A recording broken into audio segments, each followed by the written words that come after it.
Something like deja vu, how we conceded two. Ryan Mason, he must be over the moon. Man ain't even 32, this ain't nothing new. Poor form away from home, man ain't learnt nothing new. They can be the dustiest team, but away from home they're made to feel like brand new. Something like deja vu, how we conceded two. Ryan Mason, he must be over the moon. Man ain't even 32, this ain't nothing new. Poor form away from home, man ain't learnt nothing new. They can be the dustiest team, but away from home they're made to feel like brand new. What?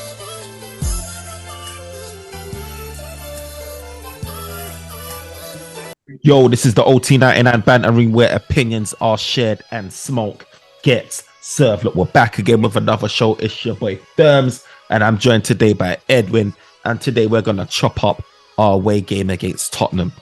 Terrible game from us. Should I say terrible second half from Manchester United? And you know, it's just been a pattern, Edwin. It's been a pattern throughout the season where we just can't play for 90 minutes. And we just ain't got that ruthlessness, and we just let leads slip. What's your thoughts, man? First of all, how you doing, man? How you feeling? Yeah, I'm good, bro. I'm good. How you doing, man? I'm blessed, man. I'm blessed. I can't say, man. It's been a roller coaster for me. Up, down, with like laughing at the ops, getting battered ourselves. Like it's a lot. Like 1 minute I'm smiling, next minute I'm like stressed. It's one of those ones, and it's just reflective of the season and how a lot of these teams are going, man. But yeah, what's your thoughts anyway? Same thing I've been saying. Like, we don't know how to sustain a good level of performance throughout the whole game. Like, there's how many games have we been up at half time doing well, and in the second half we just lose everything, and we allow the team to get back in. So yeah, look, we're 2-0 up, quite comfortable, doing well. Sancho, got the first goal, nice goal, cut in. Sure, Rashford got the second. Coming into the second half, we thought, okay, Man United, as long as they maintain it, and then we just sat. You know what? We just sat back. We allowed them to press us back, to attack us. I think maybe there was a mistake in the substitutions, maybe too early, maybe the wrong choices. Fred came on, was giving the ball away quite a bit. And yeah, we just looked frail. We gave the ball away. We were just allowing them to hit us on the counter. Yeah, like just the first goal, we could have cleared that. Second goal, we just got hit in a little. They attacked us. Kane put it through, and Son hit it. So look, oh no, man! Like, no one wants to put their foot through the ball, isn't it? When like the ball's just bouncing on our box, you're almost just waiting for it to go with nestling in it. It's annoying. I think it was. I don't know, man. It's just the same old. Do you know what? We're winning one half, and then we get destroyed. We like. The same was with, who did we do that with in the Europa? Was it Sevilla? Sorry. It's deja vu. Remember? This game was deja vu Sevilla. Like up, first half was cruising, smooth, 2-0 up as well. And then we all of a sudden feel like we are 5-0 up. We relax, we try to like cruise control, we take our foot off the gas, and then we get banged. And you know what it is? I keep going every day. I talk about this annoyingly. I talk about City and Haaland, watching Haaland and how ruthless that guy. He was not happy until when he got on that score sheet. You see Pep at like 3-0 up against Arsenal, crouching down, that crouching tiger, hidden dragon, biting his nose. Like, and you're thinking, wait, who's up here? And like, who's leading? That's how Pep is, and his sort of anxiety on his urgency. You can see that just trickled onto the players. Because the players, they play like they're losing. And Manchester United, until when, I understand that we've played a lot of games, and I understand that, we're trying to manage energy and stuff, but really and truly, 2-0 it's no excuse. 2-0 is the worst scoreline you can have in football, in a game like that hasn't, you haven't seen it at the full time. Because you rest on your laurels and you get comfortable. And that's when it's dangerous. Do you know what? Especially a team that's been struggling, they conceded 5 goals in the first 25 minutes against Newcastle. Right. And Man United have got this tendency to allow teams that are not looking well or doing well to do well against us. This was this team. I remember happening against Aston Villa when Unai Emery just first went there. You remember they were struggling, got a new manager, and they came and beat us quite conclusively. So we've got this thing about teams that are not doing well look really good against us. And we don't know how to close out games. Especially, look, away from home, Tottenham's record has been poor. they got smocked, but they come to we come to their ground and they get a result. And Manchester United has inherently got a situation with us, whether it's mentally, whether it's our attitude towards these games, or whether it's like there's just a combination of things that Erik ten Hag really does need to get right. I know Man United's luckily unfortunate enough to have a little cushion, 6 points ahead of Tottenham, a couple of games in hand. But Manchester United don't have the mentality right about now to be saying we're going to go to City, go to play City at Wembley and get anything from that game. You can't have this mentality and this attitude towards games and expect to be getting anything against City, who's performing like the best team on the planet right about now. We can't. And this team, I guess, you know what it is, Edwin? I think the one thing that I've seen with Manchester United, right, obviously is that consistent pattern. And in a way, it's poor, but in a way, it's also good. And I say it's good because it doesn't give any shadow of a doubt of the data that Erik ten Hag is collecting and seeing throughout the season. There's no way that you have this consistency in terms of not being able to perform for 90 minutes, not killing off games, X, Y, and Z, where Erik ten Hag should be looking at it thinking, you know what, I've got a consistent level of data, not up and down, not confusion, consistent level of data for me to go into the summer window and say, this is what I need, that is what I need, this is what I need to get rid of. It should be in black and white. And first things first, we need a number 9. We need a ruthless number 9, bro. Really do, because right about now, the forward line, they ain't doing what they need to do. They really ain't doing what they need to do. And the squad depth, like, how disappointed was you with the subs? Look, we took off Wan-Bissaka, Anthony. Who else did we take off? Wan-Bissaka. No. We took off Wan-Bissaka, which I thought was ridiculous. Dumb, silly. Because think about it, yeah. So we took off Sancho as well and Eriksen, and we brought on Fred for Eriksen, Martial for Sancho, and then look what happened for Anthony and Tyrell Malacia, who's not been in good form, for Aaron Wan-Bissaka. He's in great form. I just don't think the coach likes him. Do you know because what? Yeah. I feel like even the commentators were like, "Oh, Wan-Bissaka he's allowing Thingy to get in a bit too much, Perisic." But I'm like, Wan-Bissaka's probably was defensively playing well, so sound. I don't know, man. Like he went off and think about where the goal came, like where the second goal came from. It came from that side. Usually, Wan-Bissaka's closing down the players, not allowing the balls through. So who knows, man? Look, you know what? I think it was a poor decision to take him off. And we paid like the substitutions, like, and even with Fred coming on, Fred struggled a lot. Big time. He never settled in that game, giving away loose balls. And he encouraged Tottenham to get right back into the game. He gave the fans a lift. And you know what? Like, you expect those subs to make an impact, right? None of them made an impact. None of them. Martial didn't make an impact. Do you know what I mean? None of them made an impact. And it's just, you saw guys like Anthony on it. You see Wan-Bissaka on it. Eriksen was dictating play, controlling that midfield. Do you know what I mean? Taking his time. We wasn't even getting pressed in the first half whatsoever. So it gave us years on the ball. Half, the problem is the second half, though. It was like a whole different team that came Jekyll out. and Hyde, bro. Do you think then, Edwin, like, do you feel like the game... Because obviously I feel like, you know, us going into extra time against Brighton and all of these things like impacted on Erik ten Hag's decision making to taking off those players and resting them, and he's thinking about the next game. What's your thoughts on those substitutions? I don't know. I think he just thought that we were getting pressure too much. He thought bringing them on would do something. Yeah. In terms of closing down the game, he thought maybe bringing on what's his name, Fred will allow that. He thought, okay, they need to hold on to the ball a bit more. So bring on Martial. He's very good at holding up the ball and dribbling. Yeah. They brought Weghorst on. He's they just thought, too okay, slow, cool. man. Just an extra big body up there, but it just didn't work out. I mean, when I see, like, we brought on 4 defensive units. Weghorst from up front loves to close down the ball, loves to defend. Malacia as well, tenacious. He's been off the ball like the last few games. I can't lie, but he's a defensive unit. Where we conceded 1 goal, 2-1. You brought on Malacia. You bring on Fred. You know, another defensive unit. All of them those players that we brought on, outside of obviously Martial, is it that defensive unit. And obviously Martial, again, when he holds on to the ball, you know what I mean, he brings other people to play. You would think like Manchester United to see out the game with that. It had an opposite effect.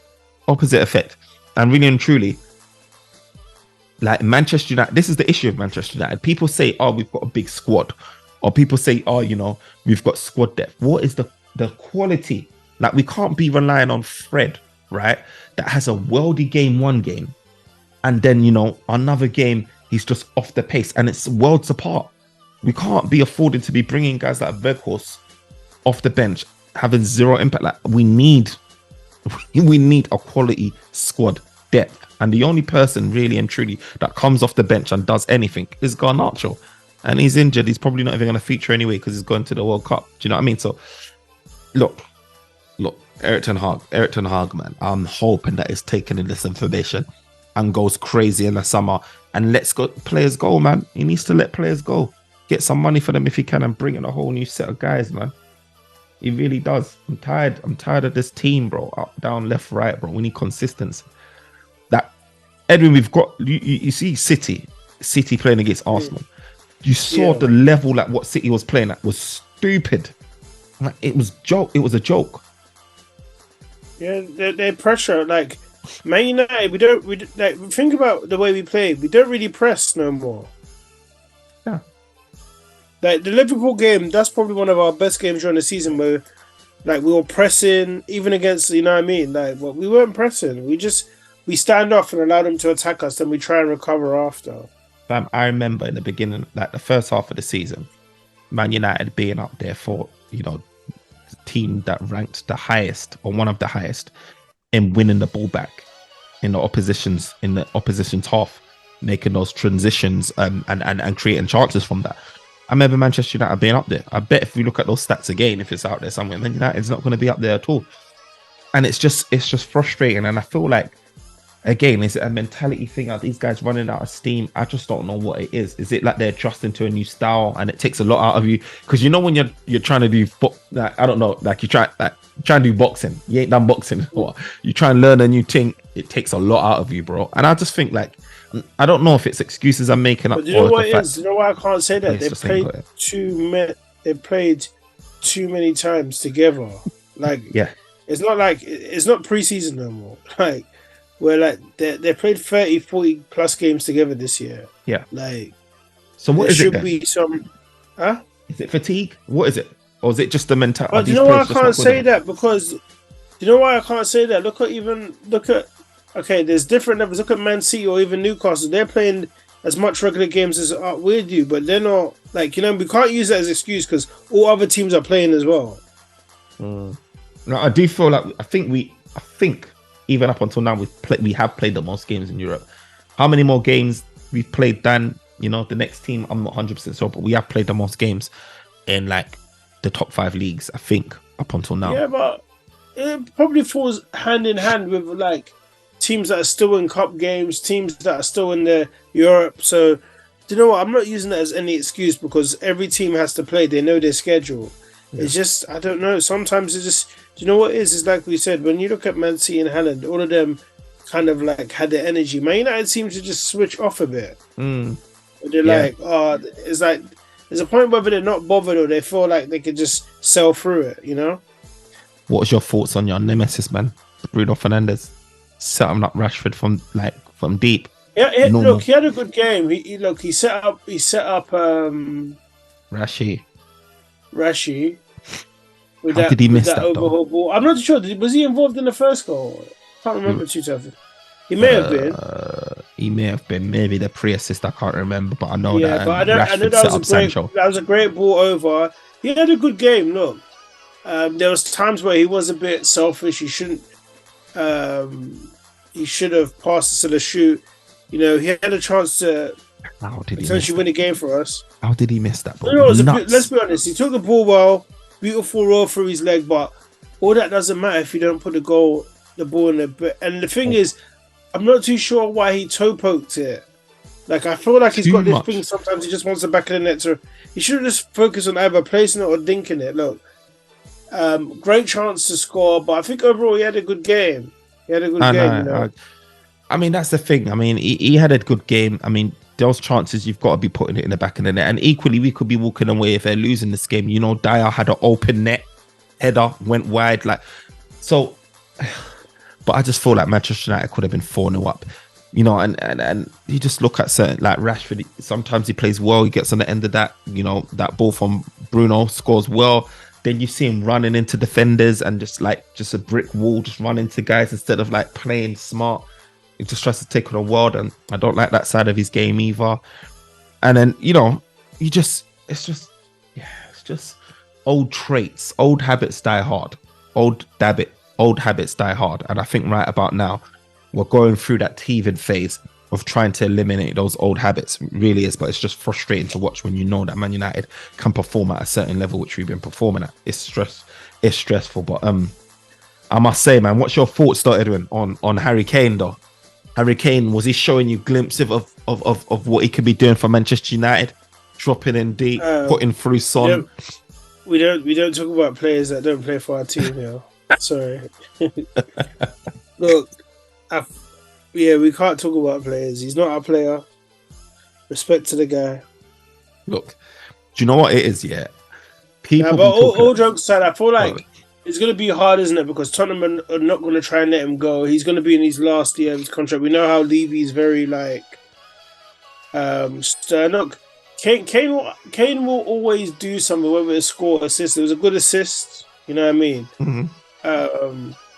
So we'll see. Like the summer, you never know with Man United. You know what I mean? Who they go for? We could be thinking someone like Kane or Osimhen, and they could probably have a whole different idea of what they want to get and go for someone we totally just disregarded. So we've got to see when the summer comes. Man United have been intentional in saying they don't want to get dragged into any transfer sagas because they actually want to get a striker for the majority of the preseason. So I think that's good. If we try and go from it, there's a pushback. I hope we don't get into any kind of prolonged thing how we had with what's his name again last season? Anthony. No, not with Anthony. De Jong. So I feel like we will know by the beginning of the summer if Kane's a possibility. Because if they try and prolong it, I think Man United are going to be like, nah, let's just get someone we could have in our preseason team. So look, he played all right, but look, he's not a player. He may never be. So. I mean, I have to say, like, I know people are worried about his What do age. you think? Look, he's 29. By the time he comes to Man United, he'll be 30. He has the potential to leave on a free transfer, like they were discussing after this game, the pundits, right? But he's got to be 31. Man United can't afford to wait another year. I'm sure we're going to get a striker in the summer. But my thing is like, Kane ain't going to wait. Kane ain't going to want to miss his final hurrah, his last opportunity to get his move. I really do feel like it is his last, or one of his last opportunities to get a move. And yeah, I just feel like when I watch Harry Kane play, you know, people are saying, oh, I don't want to pay 100 million. You know, he's 29. By the time he comes and plays for us, he's going to be 30. Look, I don't give a toss about money.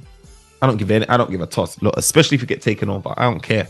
If he can come, give us 3-4 years, top quality, top levels, be bagging in 20 goals a season, which I believe he will be because he's still trying to chase down Alan Shearer's record. So he's got massive incentive to keep scoring.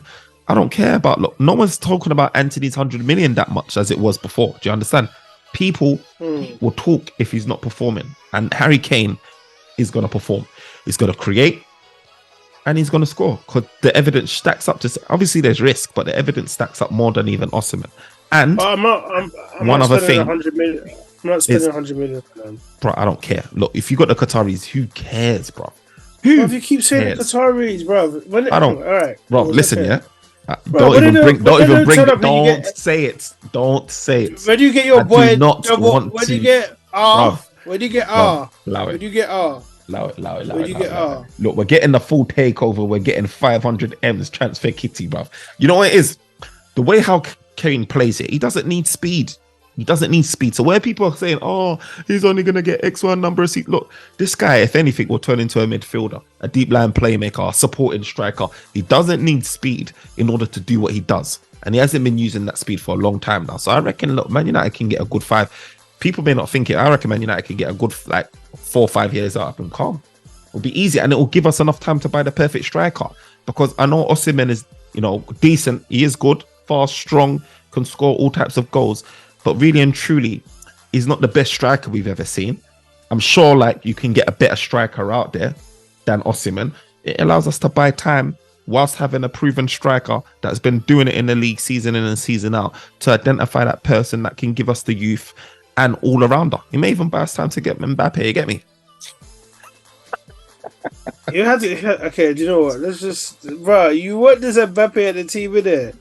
Bro, splash that cash, boy. Splash that cash. I don't give a toss about how much X, Y, and Z cost. When you got unlimited funds with Qataris, why are you worried about cost? Just because you've got unlimited funds, you can't just be buying. Look, this is another conversation. Look, back to the game.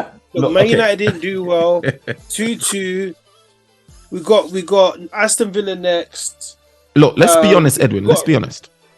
None of these games, hopefully, none of these games really matter. I feel like we're gonna see out top 4. I do feel like that because I think we've got like maybe 2-3 home games left. As long as we do well in those couple of games, I reckon Man United will get top 4. I think the most important game and the only game left is Manchester City. Well, I think everything else is exhibition, really. But we still need to go into those games with good form. We still need to go into that game with good form leading up to it so that we can have that confidence. But Edwin, anyway, who was your man of the match? Huh? Who was your man of the match? It can go both ways, by the way. You don't have to be a Man United player. But if you want to choose a Man United player. My man of the match.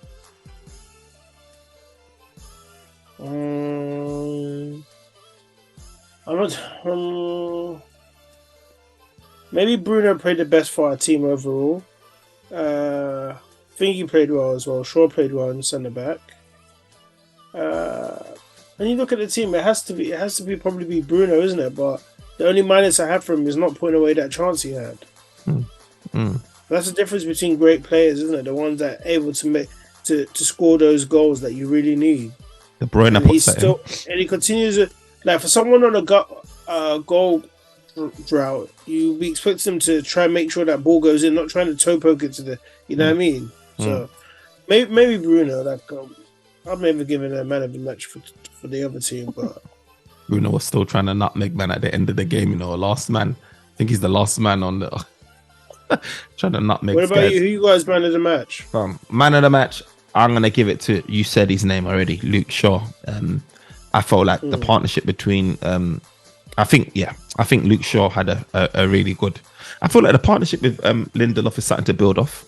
I do feel like it's starting to build off. Obviously, we conceded two goals, but I think the team overall as a collective switched off. So I wouldn't blame individuals like that. I just feel like the team switched off. But I'll give it to Luke Shaw because there was a lot of times where Luke Shaw was like, I think he done that whole sweeping thing really well. Do you know where he clears up the mess? He cuts across. He done it against Son. You remember when Son was through and he was able to run back and just use a bit of strength, and he's looking much fitter, stronger. So yeah. I think that speed that he does is he gives me those Martinez sort of elements in his game with that speed and physicalness. He's obviously short.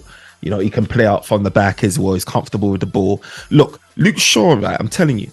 He's molding into a top centre back. Look, I don't think, in my mind, I'm thinking if we can identify a top left back, attack and full back, just play Shaw left. Just play him as a centre back and save that money. Play him as a centre back and save your money. Go and get a left back that will compete with Malacia. Play Luke Shaw as a centre back. He's quality as a centre back. Quality.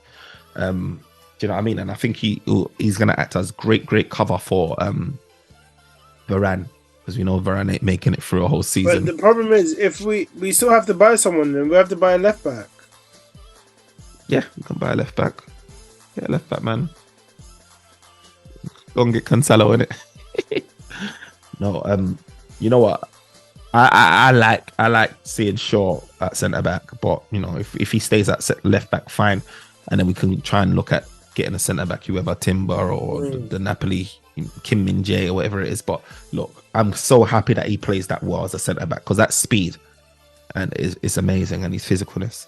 And like I said, so yeah, he's my man of the match anyway. He performed really well today. And yeah, man, we just have to push on. Tough game against Villa. It's not going to be an easy game. And hopefully we get something out from that game. You understand? We get something out from that game and we just cement this top four, man, once and for all. I think it's sorted, but I just don't want any slip ups. You understand? I don't want any issues. I'm not saying ever. We'll see. We'll see after the Villa game. Look, we're at home. Point.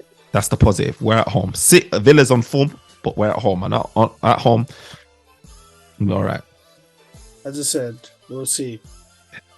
This guy knows. You know what it is? Yeah, this is worrying me because we've got Villa, who we can drop points against. We've got Brighton, who we can drop points against. We've got West Ham after that, who's in form at home. Their home, who we can drop points against. So for us, and we've got Chelsea, right? Chelsea's fine. But don't react like that because Man United is the same team that makes teams that are not playing well look well.